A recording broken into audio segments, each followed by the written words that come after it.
በአማራ ህዝብ ላይ የተከፈተው ጦርነትና የአገዛዙ መዋከብ የፋኖ ስልታዊ ድሎችና የጀነራሎቹ የፍራቻ ጩኸት እንደቀጠሉ ነው። በጠራ ወታደራዊ እርምጃዎች የፋኖ ኃይሎች ባለድል ሆነው የቀጠሉ ሲሆን የአገዛዙ ከፍተኛ ወታደራዊ መኮንኖችም ስርዓቱ እየተንኮታኮተ መሆኑን የሚያሳዩ የፍራቻ ዛቻዎችንና መግለጫዎችን ማውጣት ጀምረዋል። መረጃዎቹን በቆይታችን ታደምጧቸዋላችሁ። በባህር ዳር ዙሪያ በሞጣና በመራዊ አካባቢዎች በተደረጉ ከባድ ውጊያዎች በርካታ የጠላት ኃይል ሲደመሰስ በርካታ የጦር መሳሪያዎች፣ ትጥቆችና የሰራዊቱ አባላት መማረካቸው ታውቋል። በዝርዝር ይዘነዋል። የሸዋ ጠቅላይ ግዛት አሳምነው እዝ ወታደራዊና ፖለቲካዊ አንድነቱን ሲያጠናክር በባቲ ከተማ የአንድ ካህን በግፍ መገደል ከፍተኛ ቁጭት አስነሳ። የአገዛዙ የሴራ ጥቃቶች እንደቀጠሉ ናቸው። ሌላኛው የሰዓቱ መረጃችን ነው። ዋሽንግተንና ቴሄራን በሆርሙዝ ወሽመጥ ሳቢያ ዳግም ውጥረት ውስጥ ገብተዋል። አሜሪካ የዓለም አቀፍ የባህር መተላለፊያዎች የትኛውም ሀገር ንብረት አይደሉም ስትል ለኢራን ጠንከር ያለ ማስጠንቀቂያ ሰጥታለች።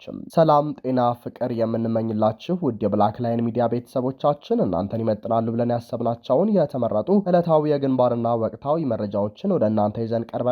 ቻናሉን ሰብስክራይብ በማድረግ ቤተሰብ እንድትሆኑ እየጋበዝን ወደ መረጃዎቹ እናመራለን። የሸዋ ጠቅላይ ግዛት አሳምነው እዝ ወታደራዊና ፖለቲካዊ አንድነቱን ሲያጠናክር በባቲ ከተማ የአንድ ካህን በግፍ መገደል ከፍተኛ ቁጭት አስነሳ። የአማራ ህልውና ትግል አዲስ ምዕራፍ ላይ መድረሱን የሚያሳዩ ወታደራዊ፣ ፖለቲካዊና ማህበራዊ ክስተቶች እየተከናወኑ ይገኛሉ። በታሪካዊው መርሃቤቴ አውራጃ ለ5 ተከታታይ ቀናት ሲካሄድ የነበረው የሸዋ ጠቅላይ ግዛት አሳምነው እዝ ከፍተኛ የምክክርና የተሃድሶ መድረክ በስኬት መጠናቀቁ ሲሰማ፣ በሌላ በኩል ደግሞ ከከሚሴ ሀገረ ስብከት ስር በምትገኘው ባቲ ከተማ አንድ ታዋቂ የቤተ ክርስቲያን አገልጋይ በግፍ መገደላቸው ተረጋግጧል። የአገዛዙ መዋቅር በበርካታ ግንባሮች እየተንኮታኮተ ባለበትና የፋኖ ኃይሎች የድል ጉዟቸውን በገፉበት በዚህ ወቅት በሲቪሎችና በሃይማኖት መሪዎች ላይ የሚፈጸመው ጥቃት ተባብሶ መቀጠሉ ተመልክቷል። በሸዋ ጠቅላይ ግዛት አሳምነው እዝ ስር የሚንቀሳቀሱ 4 ትላልቅ ክፍለ ጦሮች የድርጅትና የእዝ ከፍተኛ አመራሮች የተሳተፉበት ታሪካዊ የምክክርና የተሃድሶ መድረክ በታላቅ የጋራ መግባባት ተጠናቋል። ይህ መድረክ በሰራዊቱና በህዝቡ ዘንድ በከፍተኛ ጉጉት ሲጠበቅ የነበረ ሲሆን በውስጥ አንድነት ላይ የነበሩ ስጋቶችን ሙሉ በሙሉ ያስወገደና የጠላትን ቅስም የሰበረ ክስተት መሆኑ ተገልጿል። በመድረኩ ላይ የአጼ ዘር ያዕቆብ ኮር ናደውና በፍቃዱ በላይ ክፍለ ጦሮች እንዲሁም የአጼ አምደ ጽዮን ኮር፣ አጼ ዳዊትና ራስ አበበ አረጋይ ክፍለ ጦሮች አመራሮች በግልጽነትና በድርጅታዊ ስነ ምግባር በጥልቀት ገምግመዋል። ውይይቱ ቁጭትን ወደ አቅም፣ መለያየትን ወደ አንድነት፣ ለህዝባችን ታላቅነት፣ ለጠላታችን ሞት በሚል መሪ ቃል የተመራ ሲሆን በ4 መሰረታዊ ነጥቦች ላይ ስምምነት ተደርሷል። ከጎጠኝነት የጠራ የውስጥ አንድነት አንዱ ሲሆን ከየትኛውም አይነት ወንዛዊና አግላይ አስተሳሰቦች በመራቅ በጠንካራና የሸዋ የውስጥ አንድነት ላይ በመመስረት ጠላትን ቅስሙን መስበር እንደሚገባ ተቀምጧል። ህዝባዊ ውግንናና በደልን በተግባር መካስ ሌላኛው ነጥብ መሆኑ ሲጠቆም ትግሉ ያለ ህዝብ ድጋፍ እንደማይሳካ በመገንዘብም ባለፉት ጊዜያት የተፈጠሩ ክፍተቶችንና በህዝብ ላይ የደረሱ በደሎችን በታማኝነት በማገልገል ለመካስ ቃል ተገብቷል። የእዝ ሰንሰለትን ማክበርና ብልሹ አሰራርን መታገል፣ ማናቸውንም መርህ ያልጠበቁ አካሄዶች በድርጅታዊ መስመር እንዲስተካከሉና የእዝ ሰንሰለትን ጠብቆ ግዳጅን መወጣት የማይታለፍ ግዴታ መሆኑም ተረጋግጧል። ፖለቲካ መር ትጥቅ ትግልን ማጠናከር ትግሉ ወታደራዊ ብቻ ሳይሆን ሰፊ ፖለቲካዊና ህዝባዊ መሰረት ያለው በመሆኑም በሰራዊቱ ውስጥ ጥልቅ ግንዛቤ መፍጠርና የወደፊት የግዳጅ አፈጻጸሞች በተናበበና ስልታዊ በሆነ መንገድ እንዲመሩ ስምምነት ላይ ተደርሷል። የእዙ መመሪያዎች በማጠቃለያቸው ላይ አይናቸውንም ልባቸውንም ትግሉ ላይ ይሁን በማለት የጀመረውን የህልውና ትግል ከግብ ለማድረስ ጽኑ ቃላቸውን አድሰዋል። አንድ ወደ ድርጅት አንድ መሪ ድርጅት የአማራ ፋኖ ብሔራዊ ንቅናቄ ተመስርቷል። በመላው የአማራ ምድር ወለጋና ቢዛሞን ጨምሮ በሁሉም ጋር ድርጅታችን እየተንቀሳቀሰ ሰፊ ስራዎችን እየሰራ አደረጃጀት እያሳለፈ በመካከል የነበሩትን አለመግባባቶችና ቅራኔዎችን እየፈታ አደረጃጀቶችን እያሳለፈ ችግሮችን ሙሉ ለሙሉ እየቀረፍን እየመጣን ያለንበት ሂደት ነው። ስለዚህ አይታችሁ ከሆነ ሸዋ ላይ ያሉ አለመግባባቶችና ችግሮችን አንድ ወደ ድርጅት ከተመሰረተ ቅድም ወንድም እንዳለው ለሸዋም ለአማራም ብሎም ለኢትዮጵያ ዋስ ጠበቃ የሚሆን ኃይል መገንባት የመጀመሪያው ዓላማችን ጭምር ግባችን እዛ ላይ። ስለዚህ በድር በሆነ እናወራለን እንዱ በውጭ ሁላችን 3 ዓመት ሙሉ ያሳለፍነው ጊዜ ገብቶናል፣ ሁላችንም ቆጭቶናል። ከገባን አይቀር ግን ደግሞ እዚህ ፊት ለፊት ቁጭ ብለን የነበሩ ችግሮችን በጠንካራ ጎን በደካማ ጎን ገምግመን ያለውን አሁን መልካም አጋጣሚ ተጠቅመን ጠንካራ ኃይል ማፍራት ስላለብን ስለዚህ እዚህ የሚደረገው መድረክ ላይ ምናልባት ግልጽ እንዲሆንላችሁ ስለ አንድ አካባቢ፣ ስለ ቀበሌ፣ ስለ ሰፈር፣ ስለ ጎጥ ለማቀንቀን አለ ተሰበሰቡ። ጠንካራ ኃይል ገንብቶ ከጥላት ጋር ተገዳዳሪ ይሆን ጥላትን ማሸነፍ የሚችል ጥላትን መመከት የሚችል ኃይል መገንባት ስለምንፈልግ ብቻ ይሄን ከግምት ማስገባት ያስፈልጋል። በሁሉም ቀጠናዎቻችን አለመግባባቶችና ቅራኔዎች እየተፈቱ የመጣበት ሂደት ነው ያለው። መንዝል አለመግባባቶችና ቅራኔዎች ተፈተዋል፣ ተስተካክለዋል። ይፋት ላይ አለመግባባቶችና ቅራኔዎች ተፈተዋል፣ ተስተካክለዋል። በተሐድሶ እየታረሙ መጥተዋል። ተጉለት ላይ በተመሳሳይ ቡልጋው ላይ በተመሳሳይ። ስለዚህ የቀረው ይሄ መራቤት አውራጃ ስለነበር ይሄን መራቤት አውራጃ ላይ ያለውን ደግሞ ወደ አንድ ማዕከል አምጥቶ ማግባባት፣ ማነጋገር፣ ማዋሃድ ተመሳሳይ መንፈስ ማላበስ ስለሚያስፈልግ ለዚህ ቅዱስ ዓላማ በዛሬው ዕለት ተገናኝተናል ማለት ነው። ስለዚህ ይሄ ቤት እስካሁን የነበሩትን ተበድለናል የምንለውን ነገር ሁሉ በነፃነት የነበሩ ደካማ ጎኖችን አላስፈላጊ ነገሮችን በሙሉ ከአይምሯችን ዛሬ እጥብ አድርገን በአዲስ መንፈስ፣ በአዲስ ጉልበት፣ በአዲስ አስተሳሰብ ለነገ ለተሻለ ስራ ራሳችንን የምናዘጋጅበት መድረክ መሆኑ ከወዲሁ ለማሳሰብ ስለምወድ ነው። ስለዚህ ሁላችን ለቤቱ የሚመጥን ለትግሉ የሚመጥን ለቀጠናውም የሚመጥንና የሚበጅ ሀሳብ እያንሸራሸርን መድረኩን እናሳልጣለን ማለት ነው። ስለዚህ የመገናኘታችን ትልቁ ዓላማም ፕሮግራሙም አጀንዳውም ይሄን የሚመስል ነው። በወታደራዊ፣ በአስተዳደራዊ፣ በሎጂስቲክ እያንዳንዱ ነገር ክፍተቶች አሉ፣ እናስተካክላለን። አንድ ድርጅት ነን፣ ህዝባችን የሚመራው በተለያየ ህግ ነው። ይሄን እናስተካክላለን ከዚህ ውይይት በኋላ። ይሄንን ለማስተካከል ግን ወታደራዊ ድጋፍና ትብብር ለማድረግ አንድ ድርጅት ነው፣ አንድ አካል ነን፣ አንድ መንፈስ ግን ሊኖረን ይገባል ደግሞ ከምን ጊዜውም በላይ። ስለዚህ እስካሁን የነበሩትን አለመግባባቶች ሙሉ ለሙሉ እዚህ አጥበናቸው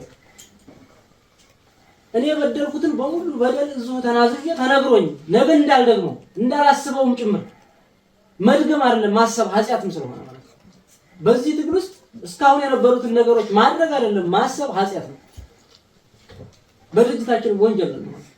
በሌላ ዜና የፋኖ ኃይሎች የድል ጉዞ ያስመዘገቡና አገዛዙ በበርካታ መንገዶች እየወደቀ ባለበት በዚህ ወቅት በኦርቶዶክስ ተከታዮችና መሪዎች ላይ የሚፈጸመው የማሰቃየትና ሕይወትን የመንጠቅ ድርጊት ቀጥሏል። በኢትዮጵያ ኦርቶዶክስ ተዋሕዶ ቤተክርስቲያን ከሚሴ ሀገረ ስብከት የባቲ ጎጽባህ አቡነ ተክለ ሃይማኖት ቤተክርስቲያን የረጅም ጊዜ አገልጋይ የሆኑት ቄስ ፍሬው ሀብታሙ ሮብ ሰኔ 17 ቀን 2018 ዓ.ም በባቲ ከተማ በሚገኘው መኖሪያ ቤታቸው በተከፈተባቸው አረመኔያዊ የጥይት ጥቃት በግፍ ተገድለዋል። በጥቃቱ ወቅት አብሯቸው የነበሩት ባለቤታቸውም ላይ ከባድ የአካል ጉዳት ደርሷል። ቄስ ፍሬው ሀብታሙ የአራት ልጆች አባት የነበሩ ሲሆን በቅን አገልግሎታቸው እንዲሁም በልማት ተሳትፏቸው በምዕመናን ዘንድ እጅግ የሚወደዱና የሚከበሩ አባት ነበሩ። የቄስ ፍሬው ስርዓተ ቀብር ትናንት ሰኔ 18 ቀን 2018 ዓ.ም በባቲ ጎጽባህ አቡነ ተክለ ሃይማኖት ቤተክርስቲያን በብዙሃን ምዕመናን ለቅሶ ስርዓተ ሽኘት ተፈጽሟል። የአብይ አህመድ አስተዳደር ስልጣን ከተቆናጠጠባቸው ባለፉት 8 ዓመታት በርካታ አብያተ ክርስቲያናት በእሳት እንዲወድሙ የተደረገ ሲሆን የቤተ ክርስቲያን አገልጋዮች፣ ካህናትና የአብነት ተማሪዎች በተናጠልም ሆነ በጅምላ እየተጨፈጨፉ መሆኑን የአገዛዙ ማክተሚያ የሚያፋጥን እንጂ ህዝባዊ ትግሉን የማይገታው መሆኑን የእዝ አመራሮችና የሃይማኖት አባቶች በተደጋጋሚ በመግለጽ ላይ ይገኛሉ። በአማራ ህዝብ ላይ የተከፈተው ጦርነትና የአገዛዙ መዋከብ የፋኖ ስልታዊ ድሎችና የጀነራሎቹ የፍራቻ ጩኸት እንደቀጠሉ ነው። በአማራ ክልል በተለያዩ ዞኖችና ወረዳዎች የህዝቡን የህልውና ትግል ለመቀልበስ የተንቀሳቀሰው የአገዛዙ ጦር በተደጋጋሚ በፋኖ ክንድ እየተመታ መውጫ ቀዳዳ እያጣ መሆኑ ተሰማ። በተለይም በወሎ ቤተ አማራ ቀጠና ከላላ ወረዳ ላይ ፋኖን አፍናለሁ በሚል ቅዠት የተንቀሳቀሰው የብልጽግና ጦር በእጅ አዙር በፋኖ ቀለበት ውስጥ በመግባትም ታሪክ የማይረሳው ከባድ ኪሳራ እንደደረሰ ታውቋል። ይህ በእንዲህ እንዳለ የአገዛዙ ከፍተኛ ወታደራዊ መኮንኖች ስርዓቱ የተንኮታኮተ መሆኑን የሚያሳዩ የፍራቻ ዛቻዎችንና መግለጫዎችን ማውጣት ጀምረዋል። የጦር ኃይሎች ጠቅላይ ኤታማዦር ሹም ወታደራዊ አማካሪና የተኩስ አመራር ኃላፊ ጀነራል አለምሸት ደግፌ ባደረጉት ንግግር ህወሓት ከሀገር ውስጥና ከውጭ ኃይሎች ጋር በመሆን አዲስ የጦርነት ዝግጅት ያደረገ መሆኑን መናገራቸው አገዛዙ በየአቅጣጫው የገባበትን የፖለቲካና የወታደራዊ ቀውስ ማሳያ ተደርጎ ተወስዷል። በወሎ ቤተ አማራ አማራ ቀጠና ከላላ ወረዳ ልዩ ስማቸው ወርቄና ባሬ በተባሉ ሁለት ስልታዊ ቦታዎች ላይ የአገዛዙ ጦር በሞርተርና በአየር መቃወሚያ ሽፋን ታግዞ መጠነ ሰፊ ጥቃት ለመሰንዘር ሞክሮ ነበር። ሆኖም ግን የፋኖን ክንድ መቋቋም ሳይችል ቀርቷል። የአፋብን ምኒልክ እዝ 105ኛ ኮር 71ኛ አባናደው ክፍለ ጦር ስር ከ3ኛ ነብሮ ሬጅመንት የተወጣጡ የፋኖ ኮማንዶዎች የስቦ መምታት የጦር ታክቲክን በመጠቀም የጠላትን ጦር አይቀጡ ቅጣት ቀጥተዋል። ሰኔ 17 እስከ ንጋት ድረስ በተደረገው አስገራሚ ተጋድሎ ወታደራዊ ድልም ተመዝግቧል። በዚህ ተጋድሎ 7 የመከላከያ አባላትና 3 የሚሊሻ አባላት በድምሩ 10 የአገዛዙ ወታደሮች ሲገደሉ 11 ያህሉ ደግሞ በጽኑ ቆስለዋል። ከደረሰው ሰብአዊና ቁሳዊ ኪሳራ በተጨማሪ የአገዛዙ ጦር ይመራባቸው የነበሩ ቁልፍ የጦር ስፍራዎች ሙሉ በሙሉ በፋኖ ኮማንዶዎች ቁጥጥር ስር ውሏል። የፋኖን የተቀናጀና መብረቃዊ ምት መቋቋም ያቃተውና የተፈረካከሰው የአገዛዙ ጦር የተለመደውን ነውረኛ የሽንፈት እርምጃ በሰላማዊ ህዝብ ላይ አሳርፏል። ሁሉም አማራ ፋኖ ነው በሚል መርህ በመመራት በመካናይዝድ የታገዘ ጥቃት በመክፈት በአንድ መንደር ላይ ብቻ 21 ጊዜ የሞርተር ድብደባ ፈጽሟል። ይህ በንጹሐን ዜጎች የቤት እንስሳትና በህዝብ ተቋማት ላይ የተሰነዘረው የጭካኔ ጥቃት ከፍተኛ የህይወትና የንብረት ውድመት አስከትሏል። ክፍለ ጦሩ በኔትወርክ መቆራረጥ ምክንያት ዘግይቶ በላከው መረጃ እንዳመላከተው ይህ ተግባር አገዛዙ በአማራ ህዝብ ላይ ያካሄደ ያለውን የዘር ጭፍጨፋና ማህበረሰቡ በስነ ልቦናና በኢኮኖሚ የማድቀቅ ስትራቴጂ አካል መሆኑን በግልጽ ያሳያል። በሌላ ዘገባ በአማራ ክልል የፋኖ ክንድ እያደቀቀው ያለው አገዛዝ በአዲስ አበባ ባካሄደው ዓመታዊ የብሔራዊ ደህንነት ኮንፈረንስ ላይ የውስጥ ስጋቱንና ሽብሩን ይፋ አድርጓል። የጦር ኃይሎች ጠቅላይ ኤታማዦር ሹም ወታደራዊ አማካሪ ጀነራል አለምሸት ደግፈ ህወሓት ከሀገር ውስጥና ከሀገር ውጭ ጸረ ሰላም ኃይሎች ጋር በመሆን አዲስ የጦርነት ዝግጅት ያደረገው በ4 ኪሎ ያለውን ፍራቻ ነው በማለት አሳብቀዋል። ህወሓት አሁንም የትግራይን ወጣቶች ወደ አዲስ ጦርነት ለመማገድ ዝግጅት እያደረገ ነው። በአሁኑ ወቅት በህዝብ ላይ የግዳጅ ወታደራዊ ምልመላ እያካሄደ ይገኛል። ልክ ከ5 ዓመታት በፊት ያደርገው እንደነበረው ሁሉ ዳግመኛ እየፎከረ ነው የሚሉት የብልጽግናው ጀነራል አለምሸት ደግፌ በሀገሪቱ ከብልጽግናው ኮሮና የእርስ በእርስ ጦርነት ከሚመሩት ማዕረግተኞች በላይ ትክክል የለም ብለው አሳቢ ናቸው። የፖለቲካና የወታደራዊ ታዛቢዎች እንደሚሉት ይህ የጀነራሉ ንግግር የአገዛዙን መውደቅና ዋስትና ማጣት የሚያሳይ የፍራቻ ጩኸት ነው። ፋኖ በመሬት ላይ ያስመዘገበ ያለው ድልና ህዝባዊ መሰረት ማደግ አገዛዙ ሙሉ በሙሉ መተማመን ስላሳጣው ትኩረቱን ወደ ሌላ አቅጣጫ ለማዞርና የውጭና የውስጥ ጠላቶችን ስም በመጥራት የራሱን ደካማነት ለመሸፈን እየሞከረ መሆኑን ያሳያል። በአንድ በኩል የፋኖ ስልታዊና ሳይንሳዊ ወታደራዊ እርምጃዎች የአገዛዙን ሰራዊት ሙሉ በሙሉ እያፈራረሱት ሲሆን፣ በሌላ በኩል ደግሞ የስርዓቱ ከፍተኛ ባለስልጣናትና ጀነራሎችም በመግለጫዎቻቸው ላይ የሚንጸባረቀው ድንጋጤ የብልጽግና አገዛዝ የመጨረሻው ምዕራፍ ላይ መድረሱን በግልጽ ያሳያል። ህዝባዊው ትግል በከለላና በሌሎችም ግንባሮች ባስመዘገበው አንጸባራቂ ድል ወደፊት መገስገሱን ቀጥሏል። በቴዎድሮስ እዝ የተቀናጀ ጥቃት የአገዛዙ ሰራዊት ከፍተኛ ኪሳራ አስተናገደ። በርካታ የጦር መሳሪያዎችና ምርኮኞች በፋኖ እጅ ገብተዋል። በአማራ ክልል በተለያዩ ግንባሮች የተቀናጀ አጸፋዊ ጥቃትና ስልታዊ የደፈጣ እርምጃዎች የከፈተው የአማራ ፋኖ ብሔራዊ ንቅናቄ ቴዎድሮስ እዝ በአገዛዙ ሰራዊት ላይ የጀርባ አጥንት ሰባሪ ወታደራዊና የሰው ኃይል ኪሳራ ማድረሱን የእዙ ወታደራዊ መረጃዎች አመላከቱ። በተለይም በሞጣ በባህር ዳር ዙሪያና በመርአዊ አካባቢዎች በተደረጉ ከባድ ውጊያዎች በርካታ የጠላት ኃይል ሲደመሰስ በርካታ የጦር መሳሪያዎች፣ ትጥቆችና የሰራዊቱ አባላት መማረካቸው ታውቋል። የቴዎድሮስ እዝ 102ኛ ኮር 22ኛ ክፍለ ጦር በባህር ዳር ዙሪያ ባሉ ይዞታዎች ላይ አስገራሚ የሰርጎ ገብነት ጥቃት ፈጽመዋል። ሰኔ 18 ቀን 2018 ዓ.ም ከምሽቱ 3 ሰዓት ከ15 ላይ የ22ኛ ክፍለ ጦር አባላት በባህር ዳርና በመሸንቲ መሃል የምትገኘውን የኢነሳ ከተማን ሰብረው በመግባት 5 የአገዛዙን ሚሊሻ አባላት እስከ ወዲያኛው አሰናብተዋል። በደጋዳሞት ፈረስ ቤትም የፋኖን የጦር ቁመናና ዝግጁነት መቋቋም ያቃተው የጠላት ኃይል ወደ መጣበት እየሸሸ መሆኑ ተረጋግጧል። ውጊያው አዳሩንም የቀጠለ ሲሆን በጠንካራ ሁኔታ መካሄዱ ታውቋል። የቴዎድሮስ እዝ ኃይሎች ጠላትን በየግንባሩ እየመከቱ ያመሹ ሲሆን የአገዛዙ ሰራዊት ግን የደረሰበትን ከፍተኛ ወታደራዊና የሰው ኃይል ኪሳራ ለመሸፈን ቻይና ካምፕ ከተባለው ይዞታው ላይ ሆኖ ሞርተር በመተኮስ የንጹሐን ዜጎች ላይ የጭፍጨፋ እርምጃ ፈጽሟል። በቴዎድሮስ እዝ ስር የሚንቀሳቀሰው የ206ኛ ኮር 14ኛ ክፍለ ጦር ጦር የጅበላ ሙተራ ሻለቃ ቃኝና መሐንዲስ ኃይልም ከደብረ ማርቆስ ከተማ በቅርብ ርቀት ላይ በሚገኘው የጎዛመን ወረዳ ልዩ ስሙ ከፈንድቃ ከተማ እስከ ቁሌች ጥቁር አስፋልት ባለው መስመር ላይ እጅግ ስኬታማና መብረቃዊ የደፈጣ ጥቃት ፈጽሟል። ውጊያው ከሌሊቱ 10 ሰዓት ጀምሮ እስከ ጠዋቱ 3 ሰዓት ድረስ ለተከታታይ 5 ሰዓታት የፈጀ ከባድ ትንቅንቅ ነበር። በዚህ ብርቱ ውጊያ 16 የአገዛዙ ሰራዊት አባላት ሙሉ በሙሉ የተደመሰሱ ሲሆን 2 የሰራዊት አባላት ደግሞ በምርኮኝነት በፋኖ እጅ ገብተዋል። 4 ክላሽንኮቭ ጠመንጃዎች፣ 10 ሙሉ የክላሽ ካዝናዎች፣ 5 ዘመናዊ ወታደራዊ ሻንጣዎችና በርካታ ተተኳሾች በቁጥጥር ስር ውለዋል። የቴዎድሮስ እዝ 54ኛ ክፍለ ጦር በሁለት የተለያዩ ግንባሮች የአገዛዙን ሰራዊት ክፉኛ የምታሳርፈውበታል።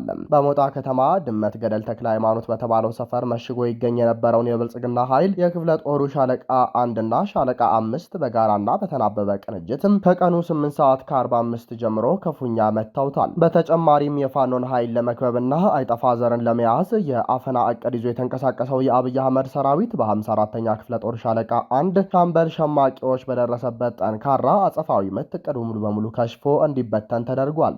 በአሁኑ ወቅት በጎጃም የተለያዩ ግንባሮች የአብይ አህመድ አስተዳደር ሰራዊት የስትራቴጂና የሰው ኃይል እልቂት የገጠመው ሲሆን የድል አድራጊነት ስሜት ርቆት የመልቀቅና የመሸሻ አዝማሚያ እያሳየ ይገኛል። በአንጻሩ የቴዎድሮስ እዝ የፋኖ አባላት የጦርነቱን የበላይነት ሙሉ በሙሉ በመጨበጥ በአካባቢው ላይ ያላቸውን ይዞታ ይበልጥ እያስፋፉና እያጠናከሩ መሆናቸውን የደረሰን መረጃ ያረጋግጣል። ዋሽንግተንና ቴህራን በሆርሙዝ ወሽመጥ ሳቢያ ዳግም ውጥረት ውስጥ ገብተዋል። አሜሪካ የዓለም አቀፍ የባህር መተላለፊያዎች የትኛውም ሀገር ንብረት አይደሉም ስትል ለኢራን ጠንከር ያለ ማስጠንቀቂያ ሰጥታለች።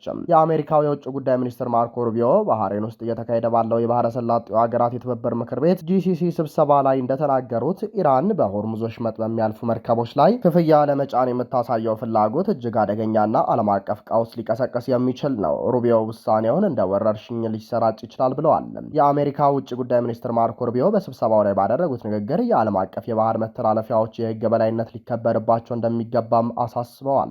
የዓለም አቀፍ የባህር መተላለፊያዎች የትኛውም ሀገር ንብረት አይደሉም። ይህም የዓለማችን መሰረታዊ መርህ ሲሆን ከዚያ ውጭ ቢሆን ኖሮ ግን ዓለማችን ሙሉ በሙሉ በቀውስ ትታመስ ነበር ብለዋል። የአሜሪካ ውጭ ጉዳይ ሚኒስትር ማርኮ ሩቢዮ ሚኒስትሩ አክለውም እንደ ሀገር በአቅራቢያው በሚገኝ የባህር መተላለፊያ ላይ የራሱን ሕግ እየጫነ ገንዘብ ማስከፈል ከጀመረ ድርጊቱ ምሳሌ በመሆንም እንደ ወረርሽኝ በመላው ዓለም ሊስፋፋና የዓለምን ንግድና ሰላም ሊያናጋ እንደሚችል አስጠንቅቀዋል። አሜሪካና እስራኤል በኢራን ላይ ከፍተውት የነበረው ጦርነት ተከትሎ ቴህራን ስትራቴጂካዊ የሆነውን የሆርሙዝ ወሽመጥ ሙሉ በሙሉ ዘግታው እንደነበር ይታወሳል። ከዚህም ባሻገር መተላለፊያውን በቁጥጥሯ ስር በማድረግ የሚያልፉ መርከቦችን ሙሉ በሙሉ ክፍያ እንዲፈጽሙ የሚያስገድድ አዲስ ሕግ አውጥታለች። ነገር ግን በቅርቡ ጦርነቱን ባስቆመውና በቴህራንና በዋሽንግተን መካከል በተደረሰው የመግባቢያ ሰነድ ላይ የሆርሙዝ ወሽመጥ ያለምንም ክፍያ ለሁሉም መርከቦች ክፍት መሆን አለበትም። በቀጠናው የባህር ላይ ነፃ እንቅስቃሴ መረጋገጥ ይኖርበታል የሚል ይዘት አለው። ይሁን እንጂ ኢራን የተደረሰውን ስምምነት ወደ ጎን በመተው ወሽመጡን ዳግም ለመቆጣጠርና መርከቦችን ለማስከፈል የሚያስችላትን ተግባራዊ እርምጃ እየወሰደች መሆኑ አሜሪካና አጋሮቿን ክፉኛ አስቆጥቷል። ይህ የኢራን እንቅስቃሴ በቀጠናው ላይ አዲስ የኃይል ግጭት ሊቀሰቀስ ይችላል የሚል ከፍተኛ ስጋትን ፈጥሯል። የሆርሙዝ ወሽመጥ በዓለም ላይ ከሚንቀሳቀሰው የነዳጅ ምርት ውስጥ ሲሶ የሚያልፍበት በመሆኑ እዚሁ ቦታ ላይ የሚፈጠር ማንኛውም መስተጓጎል በዓለም አቀፍ የነዳጅ ገበያና በኢኮኖሚው ላይ ከባድ ቀውስ ማስከተሉ የማይቀር መሆኑን ተንታኞች ይናገራሉ። ክቡራንና ክቡራት አድማጭ ተመልካቾቻችን ለሰዓቱ የነበረን የዜናና የመረጃ ስርጭታችን ይህንን ይመስል ነበር። ቻናሉን ሰብስክራይብ በማድረግ ቤተሰብ እንድትሆኑ ጋበዝን። ጤና ይስጥልንም።